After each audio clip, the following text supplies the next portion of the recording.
Hello, everybody. This is Dr. Zulfa. And today, inshallah, we'll discuss the semantic roles or the thematic roles.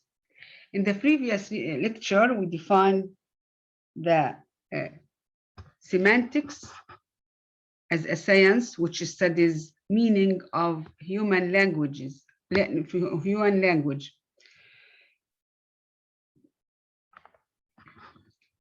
It studies meaning of words, phrases, and clauses and texts. Okay. As to words, it examines the word or the meaning of a word according to certain features.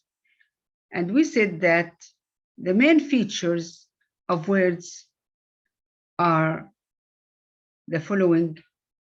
For example, if you take the word man, it means when I say man, what comes to my mind? He's an animate, a human,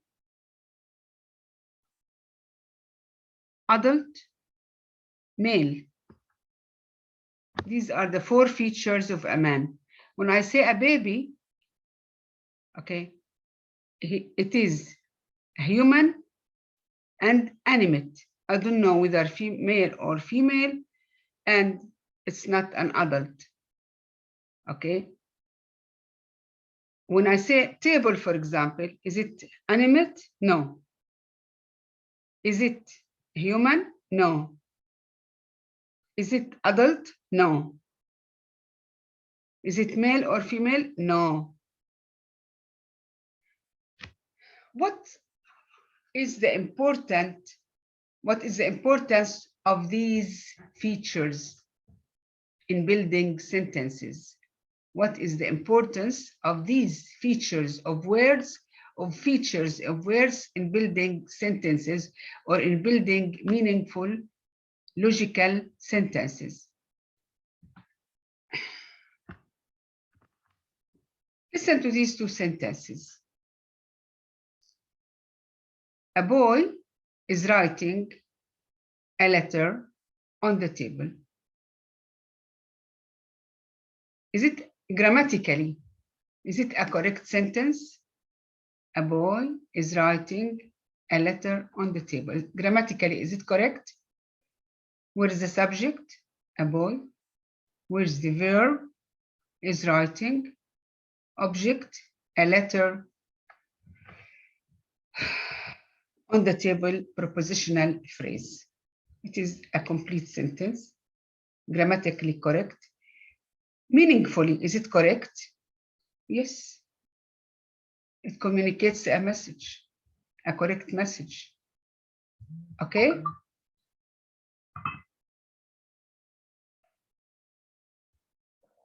But if I say a table is writing a letter, grammatically, is it correct? Where is the subject? A table. Is writing is the verb and a letter is the object. Grammatically, it is correct. It has a subject and a predicate, verb and other words. So, but meaningfully, is it correct? No. Why? Because the word table does not have the features or the properties which enable it to write a letter. A table cannot write. So semantically, it's wrong. Okay? But grammatically, it's correct. So we have to differentiate between these two concepts, grammatical meaning, grammatical structure, and semantic meaning. Okay, so the importance of knowing the features of words is to know whether a certain word can play a meaningful role in a sentence.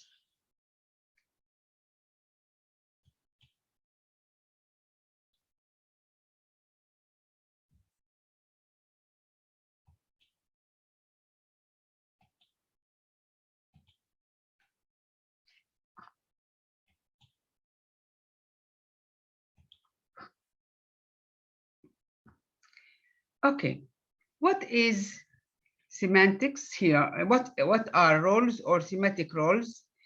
Here's three definitions. A semantic roles are used to indicate the role played by each entity or each word in a sentence. The entities that are labeled in a sentence or that are used in a sentence should participate in an event, in the situation created by a sentence. Or semantic roles, according to Gowron 2013, are roles that participants, it means the components, participants mean the components of a sentence, play in events and situations.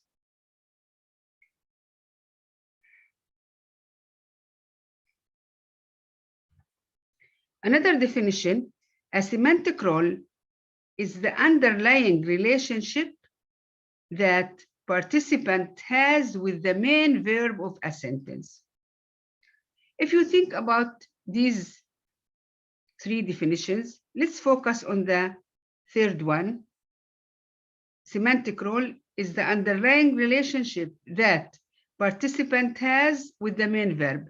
You see that the verb is the core of any sentence. When I say children are playing football in the garden, the core word is the verb are playing, because children, they are the performer of the verb. Playing football grammatically is the object which receives the action of the children, or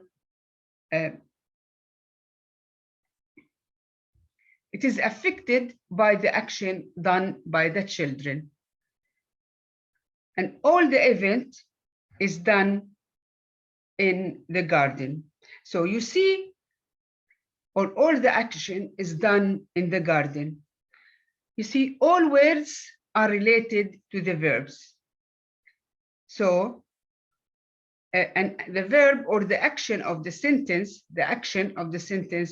represents the core to which all the participants or the words participate. Okay. Types of semantic roles or thematic roles. Semantic roles are the following: agent, patient, theme, instrument, experiencer, location, source, and goal. Okay, let's examine what are these concepts. Agent. Agent is the instigator or performer or doer of the action denoted by the predicate. The performer or the doer of the action. A boy wrote a letter. Children are playing. Now, a boy is the performer or the doer of writing, of the action, writing. Children are playing. Children are the performer or the doer of the action, playing. Okay, so in semantics, it is called the agent. Maybe it jumps to your mind that it is the subject. Okay, grammatically, it is called the subject, but not always the subject is the agent. Okay, that's why we say it is agent. In semantics, we call it agent. We don't call it a subject, because sometimes the subject is not the agent. It's not the one who performs the action. And we'll see these examples. Look, Ahmed pushed the door. Who is the doer of the action? It is Ahmed. So Ahmed is the agent who pushed the door. In this sentence, one role is taken by Ahmed, or Ahmed performs the action. So Ahmed is the agent.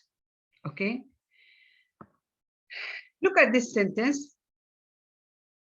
Now, the door was pushed by Ahmed. The door was pushed by Ahmed. So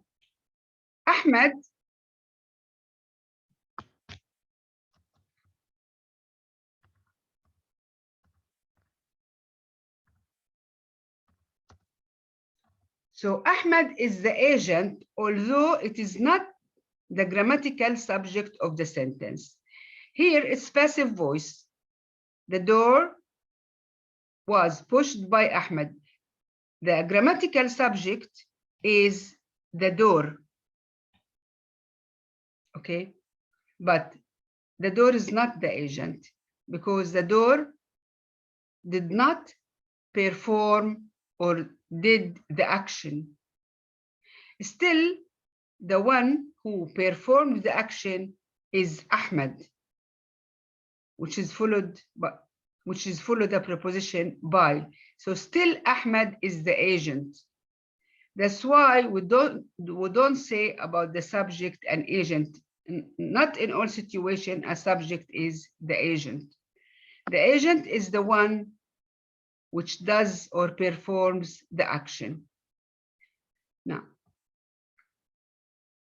agents are typically human. Generally, agents are human, but not always.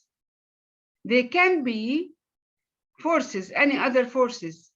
For example, also non-human, like for example, natural forces of wind, of heat. These are natural forces. For example, electricity. Okay, it is a force which can do something. For example, the wind, which is a natural force, the wind blew the ball away. The wind did the action of blowing. So it is the agent, but it is non-human. And it can be a machine. The car ran over the ball. The car is the doer or the performer of the action, although it is non-human. Patient. Patient is the entity undergoing the effect of some action, which receives. Patient is the entity or the word or a phrase or clause which receives the effect of the action, often undergoing some change. The patient,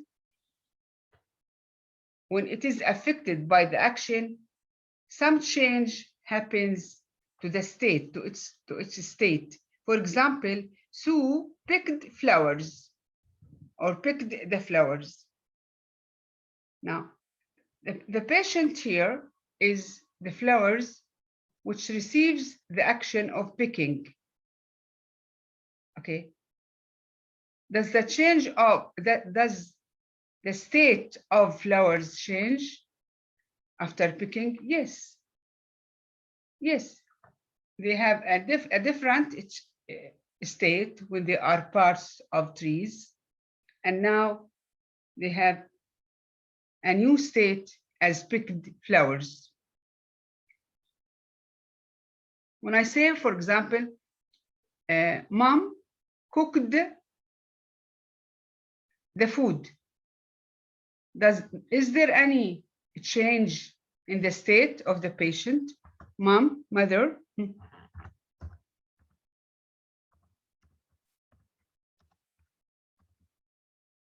Cooked?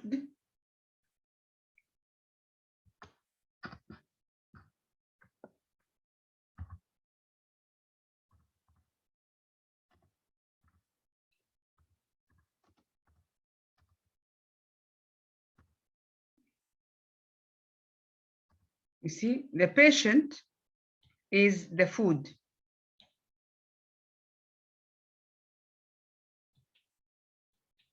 Is there any change to the state of the food before cooking and after cooking? Yes, of course. So patient receives the action which brings a change to its state. Theme. Also the entity which receives the action or the effect of the action, okay, but does not change in state. It is moved to a new location. We see the entity which is moved by an action, moved to a new location, or whose location is described, either to move to a new location, moved to a new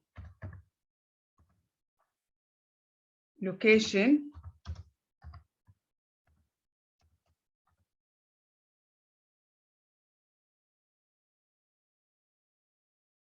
move to a new location, or by the action, or whose location is described. For example, Fred threw the rock. The patient is the rock. When you throw something, you remove its location. So it is patience which has change in it, which has a different location.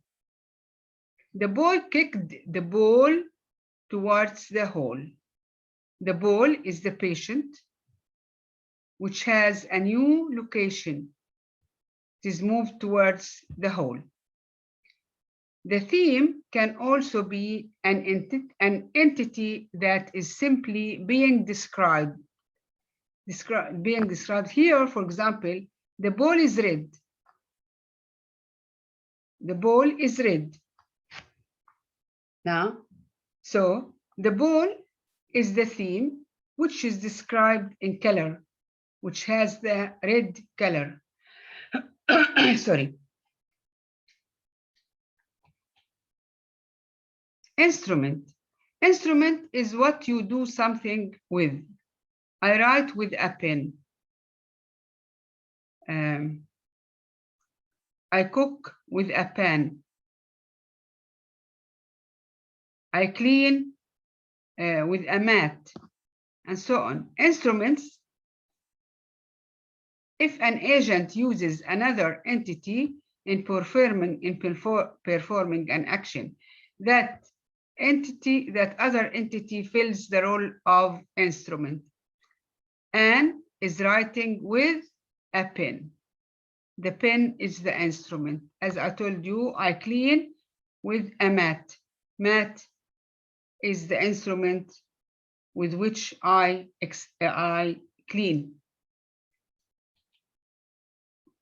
Experiencer. Experiencer is the one who feels something, who understands something. It means he or she does not do the action, but he feels it, he understands it. He sees it. Okay? Experiencer entity as the person who has feeling, perception, or state. When I say I am cold. Here I'm not doing an action, but I have a certain state of being cold or of feeling cold. And for example, I understand the problem. Okay, here it's a matter of an experience. I'm not doing anything. Understanding is not an action. Okay, I'm feeling cold. It's not an action, but it's a matter of feeling or a state. Okay, example, Mary saw a mosquito on the wall.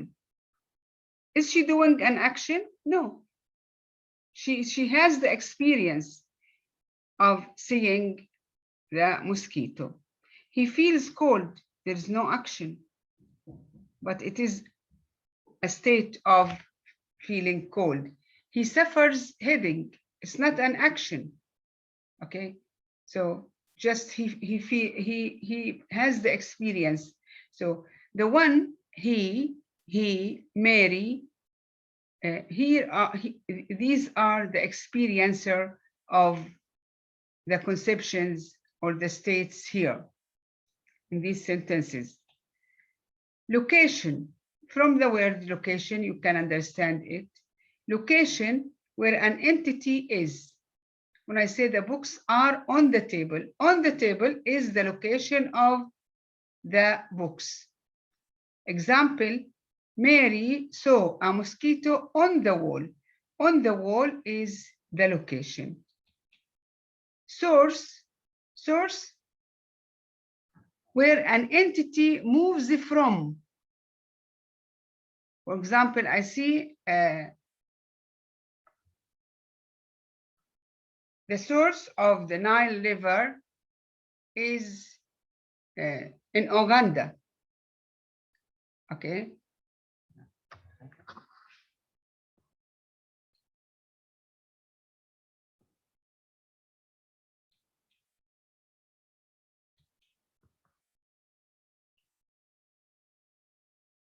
For example, she borrowed a magazine from George.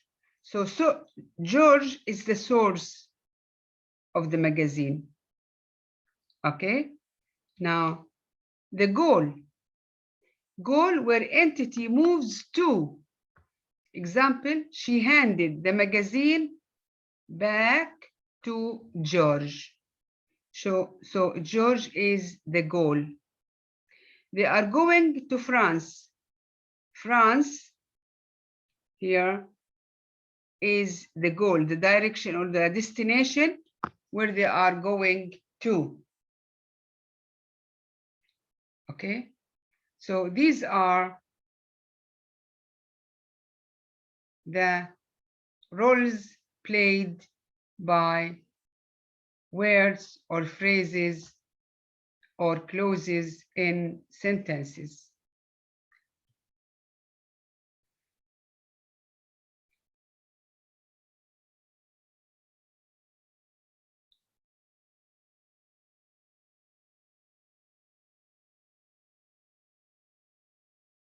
Thank you for listening.